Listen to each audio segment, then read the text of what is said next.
Anong pinagchismisan niyo ni nanay, ha? Wala naman. Nag-aalala lang yung nanay mo. So, kinwento ko sa kanya na okay na yung sitwasyon natin sa parents ko. And that humupa na yung galit nila dahil din sa'yo. Gina, pag nakuha ko na yung green card, mag-apply ka agad ako nurse sa hospital.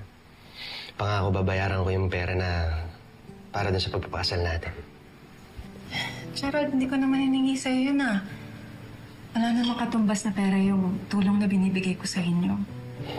Kaya please don't bring it up again. Okay?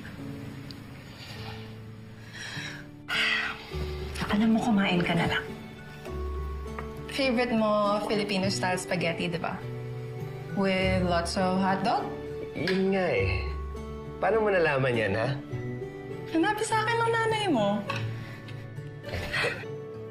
Tikman mo. Sige.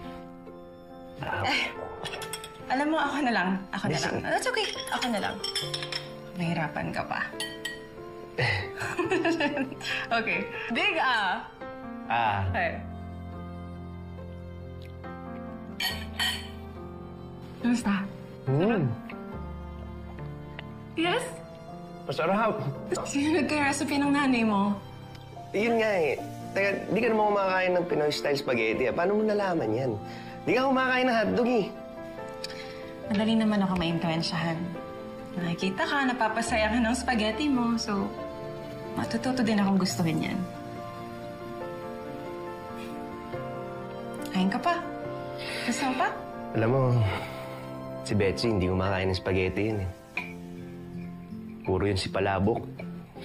Kaya never niya pinagluto ng spaghetti kasi ayaw niya nga eh. Okay, well, eto na, kumain ka na ng spaghetti. Buti na lang nagluto ka. Sorry, ang dami. Oh my God. I'm so sorry. Sorry. Ayan, okay. Sorry. Okay. Grabe ka naman. Thank you. Pasado ba? Ikaw naman. Yes. Kaya mo naman iluto. Maraming hotdog daw.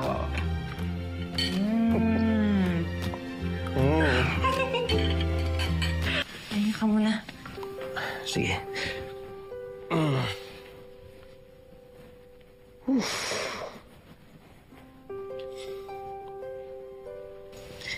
Gerald, kahit hindi mo kasama si Betsy, sana masaya ka pa rin.